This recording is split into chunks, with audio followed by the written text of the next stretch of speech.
Okay, wabelenga hubakanira lunahu lweshalelo tsinahu ilinga lutwela kumwesi kwehane bikana bibili kamahumi kabili na chirano lunahu luli lwehabili action pact ya Premier League indi byesi khwitsileni nabyangolobe lunahu lweshalelo nyuma followinga hu YouTube channel yefe shesi muhola shili shekamani nabi nabone views nga tsiliho tsiyongela buli sawa ebangezera shiraga shiri mubanga mu followinga nabi lunahu lweshalelo khwetsile nabinji wabeleyo ni games mu Eastern Regional League lunahu lwengolobe results tsamile tsiliyo tsimu itsibele tsisibuliwa hwama mu league Benson Santos anambe view yeni yotala hu followinga na Eastern Regional League ino buzibu bwabelenga bwamawa mu FUFA Super League iye bachala wabayo ni games huko sengolobe kunabanga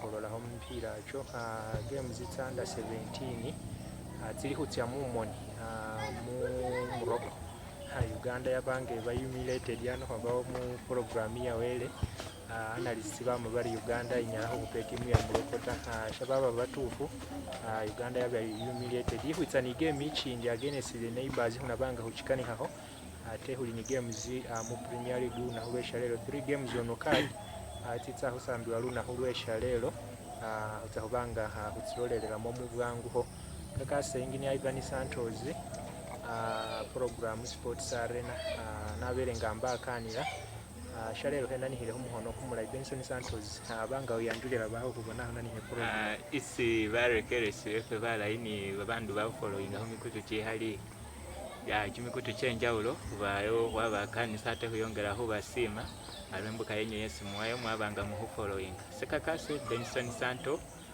the incredible wabelenga huinjiraho mu sports arena kubanga hubaweleza mwanya Sam banga uyanjulira baho bona anyala as usual kama sinandi wako Sam the Frenchman basima namwe yalisa hubanga mubayo following abonanga shesi muhola shiba shekamani na mwabele mwakanye na ina filosi aho banga haweleza ni kamani so ngawatandikire shalelo sports arena as usual awatandi yatsemu okay wanyala Sam nabonenga aliwo muna maulire omulali nabi mu Eastern Region muno wabelenga alola video alomari analysts banonga barafu namwe mantawe nachuchungile laladela kuriminya ubonanga ibange hu updates tsenjawu huli ni Easter Cup ne lunahu lweshalele nakana hutsiyeyo tawe subira over the weekend mu weekend sports focus hunabanga kubanga hu breaking down Easter Cup yefe luhwitsa tsinaho nga 18 kumwesi kwene kunani hiye lunahu lweshalelo ingolobe hwabeleyo ni games mu Eastern Regional League itimu ya Musi College ishiyongera hubonera inyweza nga cheshi meza yabelenga ihupa itimu ya Northern Division bachirango riscore golo yabelendwela husiro huwa Musi Stadium lunahu lwengolobe siya Young Stars umusambi Patrick Gona hasa ashirage fomu iye kamani nabi hutimu yo babelenga bafuna 1-0 victory hutimu ya IU humadibira playground side tsebusi ya IU yabelenge lutonda tana hamanyoba kamani akamalire mu University Football League tawe then nakaloke garage yabelenga bahola bareni draw ni bana garage bashawe bambale garage mu garage affair lunahu lwengolo babanga basharinga spoils ngeshiri kutya mu Nairo group ta Benson Santos shino chitegeza shiri timu ya Musi College with 14 games played babanga bamovinga 5 points ahead of this United in second position ifomu ya Musi College bana ni hate a slow pace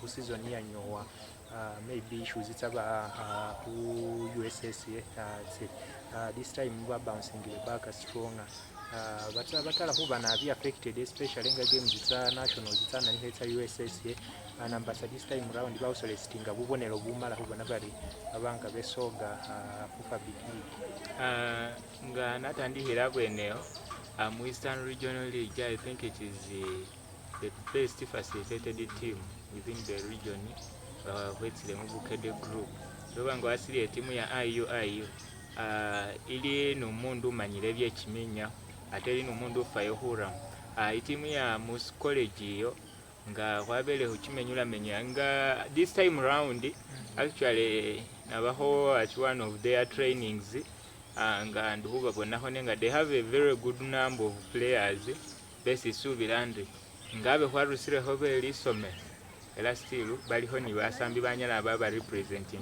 mu region itimu elanga at the top 2 I think in so team zibelenga tilaga bula ibwa toba hulaga kama nikatso mumwinyao mu Eastern region na namba sana ni timu ya IU wadenga yabele moni University Football League nenga na yabele ngekuwa chishindu chese kubona horwen chese shiba shirai nga neli timu ya Mus College Mus College kwatsile huchibona na dala emudi wa Musi ngalisome alumundu kanavye chiminyao nga wamusililile so itimu ya Musi wadde USSS yanga yamu affectinga mnenga isubira this time round hubange mu affectinga na abita era asubira Mus College hu qualifying yate mu playoff itza huba shishi yangisa na abita we huba it is a good team and it is good to go nga yolele mu playoff ene team yes batsa hutuya unless nga batwile team yes balama bari it is more mature ili ni maturity itsa hubafura honi ni coach yes bali naye ali coach umulai alani kumupira benya kumupira kwesubwa no one of the best nenga ngwati hobona golo magini yes bagobele team ya score yabele 1-0 I think score is one of the defensive teams within the region ngahwete mubukede group coach Solomon Muganzi is one of those technical people technical coaches when it comes to defensive wise nyalawe kala kumupira abenga wakane I think we saw that when they were playing KCCA I think KCCA ngabahwinya the other season muna mu Uganda Cup abange kala kumupira KCCA huwetsa ni golo ya chihasi utahobona nga captain wawe red card master mu region abana kumanyo bashira manga coach hubugiso high school ta ne coach wash musambiyo captain wa team score to yani wabatsa kile coach wa Navumali high umuhulu sinali hundra muri nenga coach ya that lefter ali ni short mukana hona abi short yewe wade kumubili kubone hamusiro nenga kumupira wakumanya so benya ile timili bit defensive atena yeli machuwa itegera ili ni coach utegera na abikumupira coach Solomon Muganzi ngako ile muhwikala bibangiriza alumula inabi so I think Mus College just showed us that it is the best team within the region now. Okay, Sam, typically the Holomehuri community-based teams who are really start times Uganda Premier League. These will be following up to grassroots football on a way because top of the table is Mus College here Patrick Isha Gino then Wiki na Mwambu Bugis United they are Bahubanga they speed ubona bari babanga bacha mufupa na mu playoffs the other side of course Iganga United 33 points in Iganga Young FC 31 points ubona bari bali ba contenders na biko ubona bari ba meeting these other teams mu playoffs these bya community teams leo ba opuna privately owned teams nga tsiri solo proprietorship tsiri na tsiri under solo proprietorship so performing abulai buzibu bwa ma team tsindala especially community best teams ili mismanagement decision making na mwebuzi bwa yes the point would be decision making because yano na lulwawe no halo mahori timu sana Ivan hashi honga ini hashi hakali uhala ho banga store nenga uhala ho ni store ho shamakinga pate saba munana team ngabano bari futya abantu batya aho ne team nga ino umuntu decision maker muto era team tesubona nga in fact wabona buzi wa United ni wabona buzi wa Hujinja SS nga even wa kariwa wada yana nyago bashitinga ba soga kingdom benjira mu things have gone so bad. That's the same problem with the Mbale Heroes. That's what we talked about the other day. The team yo sanange ni ba halao ba kai those are the challenge that it's facing. And having the team in umuntu decision maker, the final man is playing like team nga Bugis United. Ni umuntu nyawa halari. I think wako team nga city community based. Bali obabantu bari affect me for kanebet, Don't you think finance is because Patrick Ishagi LMP or side the county, I think Kamonkoli side side then from Ambu one of the assets about they have money. Isn't money also a factor about real leadership? Of course, money is always a factor in everything which is not going well, going on well. Just an shoot away paka shimashini taga mweli pesa. So I think walibu laita awe my results is in eta wata because untaga hura mo. This wala mahori investment. You need to invest niyo the uhungu results. Okay, iganga yabelenga hola 2-0 ni Emi United ate Black Figure yabelenga igoba kumpira 1-0 timu ya Iganga United. Bukade yabelenga hibumbe tina timu ya Budondo United golotsa bele Staru hundwera side. Of course, top of the table mu Bukedi group timu ya Mus College 35 points, Bugis United 30 points. Bottom of the table of course Nakalobi Garage, Tira Sporting and timu ya Busama Garage Stars atulani gusi ya Fisheries bali bottom of the table. Munairo group Iganga United ni 33 points, Iganga Yanga ni 31 points. Abali top of the table. Benson Santos ni wanu minatinga hurahu Eastern Regional League timu ya Tira Sporting ni timu ya Jinja North babelenga officially baba relegated yo bashira ngendio kubona baribera mu respective fourth division league hisala maho of course 3 consecutive games zinge bahonoring atawe is it finance namwe buzibu bwamire wa the official league batenge timu ya Tira Sporting isirura mu league abeli 9 on the table actually outside the relegation zone. Shitegeza shire maybe this time around already Nakalobi Garage Busama Garage Stars ni this ya Fisheries abeni timu ya Chale mu relegation one of them wafinile ingabie huo nara survive ngabuzi bwamire wa still teams official sabelenga it's a respective fourth division leagues arenga ndandiha ni timu ya Tira Sporting 1 Tira Sporting ndishe buli ange season itandiha yaba one of the best teams munana nga mu Eastern Region League many mu the group now one ya Tira Sporting kama nikayo kama huwayo kabe kama nika Tira Sporting kama hutya kawayo nga balitandire holuzinga hot game ikintu cyose nakani aho na umundu etsa mushindu nga first of all wahunywa kumanya shesa ali ni hukolata so umugaga wa Tira Sporting etsa mushindu wasubirare ni ali ni qualifying fana ola humboka at a time wabona busa qualification is going to be a tag of war nyowani hawalo mari let me put my hands down warusama busa kumuhono ama shichi obona ni kumpira kwa ate I remember that game I think abe balingo nenge batanyi ngaputa so abe ngolingo nenge bahutani ngapu and even if you by the way game in that busia young I think neighborhood just babanga bafeyinga uhonoring a big chance. That is it. Ari utsahuzulo basandi bagaga betimu yino batsa hubona bari ibahutsa qualifying ato babirubirirwa byabo baho nibo bakana first time babenga ba qualifying ahutya munana kujya mu big league shihali shishangu tanga even Bugis United nayo yapire hotsigitsina season itiwe Amos College na yapa hot season itiwe ari we unyara wa mai ngapu yumangu yeti zi problem ya facing admin ngabagezera ho kimwe bichwe kitale link qualify that is it ari mugaga hu giving up wembasa ari kumupira for the first time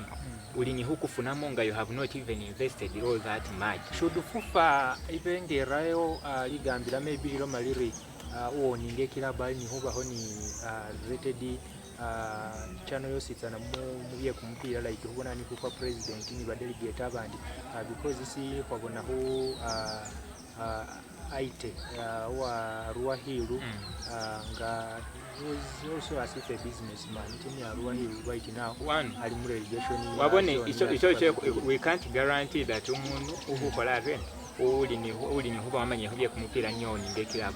One, I may be a businessman, nenga what the business I'm going into, I must bring the experts in that business who are going to work for me in that very business. Nari babe nengo wakanire wo kunyigira mushinga. Just wamwe no hamanyireta iboni bobuzi. Now when we turn to Ginger North, I think the main problem was, remember Ginger North is owned by the MP. Ginger North. So emupanya aba abone siringi tesa who investing mu team anyawatirambisa mo campaign. So ari what's our salary instead of investing 100 million in a football business which is not bringing the results at that time. 100 munana hanyo endre mu balonzi tukwa mabamba halu isenyireyo tsengolenden se nileyo itimu ngachi I will bring it back. Icho nicho shinyasha beshabere mu byambaso bye nyo hulehena hulehe timu. So itimu ino aringa wati usili kuba MOP I waba yar if I go to parliament and I will pull back my team. Mbeni nai obana iwazi honari mwana holanga ngawikili kumwambaza kule ye musupali oba kule ye musupali if he has money nenga maintaining elinani listen icho nicho nenga many problem yes ndikubona ya Ginger North it was because of the coming campaigns nyomugaga wabonari no I can't invest 100 million which can buy for the 200 votes or 300 or 500 votes. Wesi bonyala bwambirisa nate mu parliament. Nganyanya na warambisa ashota. Iboni bwobuzi bwesi ukutsa hufuna. So the problem is if you are not expert in a business, if you are not an expert in a business, employ those people. Experts. To do for you the work, for you just be there to watch what they are doing. At the end of it all, you will get your rewards as well as they will get theirs. Okay, Benson Santos zio if yewe munairo premiership ya rugby hobele money game zero na Rwengolo Sam the Frenchman team lepe original busy yonyene ibanga abe who representing game zitsateyo na round ribbon format obatebo format sabere nkasola hunza kam luna huba bere Rwengolobe. We are heading into the playoffs. Buffalo ziaberenge winning 55-3 for Original busy landslide 55-3. Yes, it was just you know the preparations are also important. How are you prepared? Are we lacking facilities? This team is training Lebsamag. No, if you look at Busamag, you may find us. No, let me talk about preparations. Maybe the team was not well prepared because you can't go in a rugby and they score you 53. But preparation maybe would start from sporting. There are very many things that I think a few schools in Bali.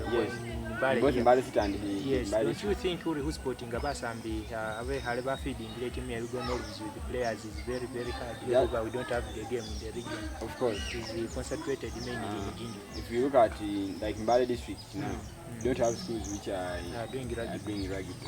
So for them, sporting is also one of the problems that who's sporting in your region. Are you having that game? Yes. Yes. So I think I come some other teams. It's a county team. Ni kama somero supporting what rugby. Bekalu minya rugby. Ni problem yes kwa ngali holo manga in the girls football or in a school like Tucson which is playing in the USSSA. You look at that. So if you don't support the game from the grassroots or from schools, so if we don't support rugby in the schools, so it will be a problem for us to support players. You look at like when we are talking about even the tournament. Yes. You don't have the tournaments on the ground that you maybe your children, your younger players are also engaging in. You cannot support players. Okay, right now one thing. Let me comment one thing. Yes. Now one thing about rugby within Bali. First, do we have the coaches of rugby. That is it. We have to go back to the drawing board. No, of Do course. we have coaches of rugby? That's what we're talking about. Maybe I would think in the Harens they're coaching here now. I post here rugby, but I have no team to train. No, players are there. You can introduce this game to people, and they get used. They get adapted to the game. But one thing is, that we have no one to bring these things on board, such that you can spread this gospel that maybe in Mbale district, let's go to Bungoho North, Bungoho Central, or let's be in the city.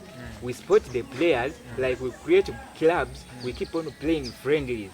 This playing, we teach the technique of this game. But now we don't have the experience in this. We have Elgon Wolves. Yes, it has been it has been the best within I think. But even in qualification, it was the best. It went through playoffs. But when you look at the background now, we don't have the source, and the source is coming from don't have the experts of and the there's game. money coming from National Council of Sports. It's up to grassroots for such games. Should we say this money is now swindled because these games are not on the ground? Of course. Now, when you look at Mbale district now, this money for rugby. We We can still go up to where? Up to, I can take you up to school level. These people are entitled to organize the students in every sport that they can compete in. You can't tell me that a school which has over 700 students, 1,000 students, you can't tell me that you can fail to have 25 players, football, boys. You can't have 18 players, football, girls. You can't organize a team for rugby. We have rugby 7. We have 15. You can't tell me that you can fail to get among those students who like this game. But one, we are not putting too much emphasis on this. We have sat. I think players can play both games. You have the indoor and outdoor. Yeah. You can have playing mind games. You have a samba. Yeah. But now look at mind games. We have Ludo, we have chess. But how many schools participate in this? Very few. And Uganda in the world rankings, in Ludo we are the best. We are number 1 in the world. But how like we are doing in netball, yeah. But at grassroots, there is no game. Now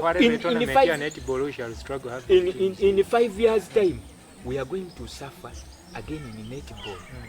Why? Because we are not going back to the grassroots to bring up players who are going to help us. Now, the same way. Now, when you look at, I will give credit to the national team football.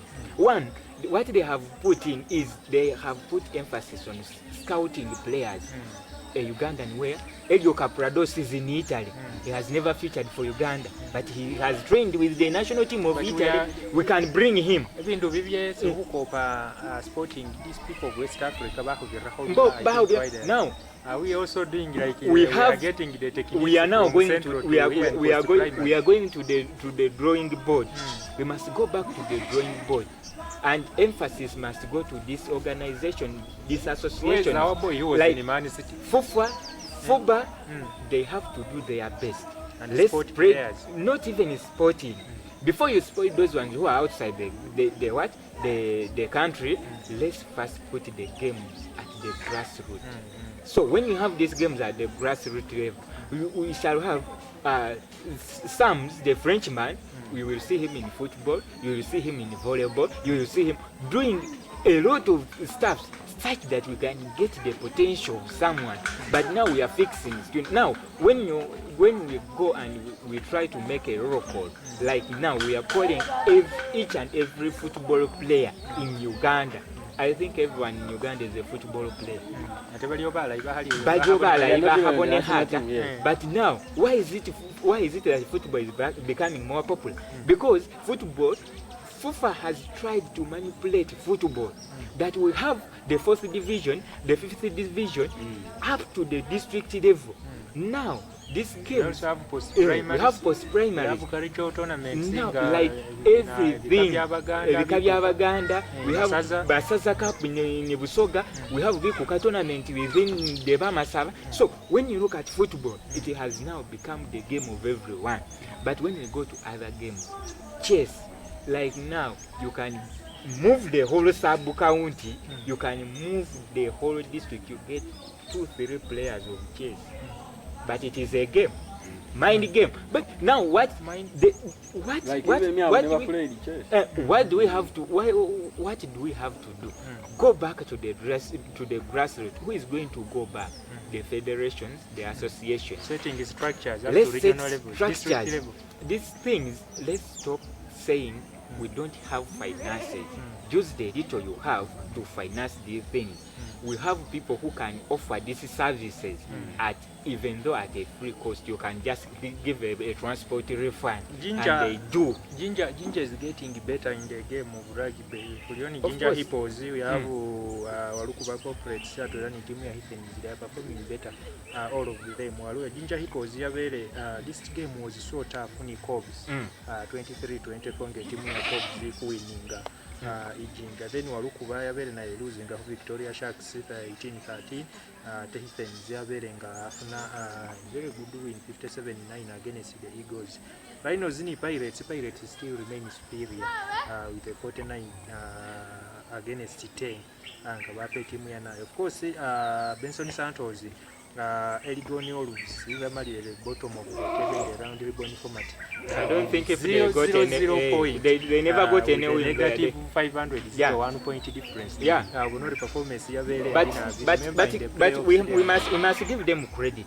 One, I think it is their first time to appear there. Yes. So the experience, first of all, they don't have the experience to participate. Yes.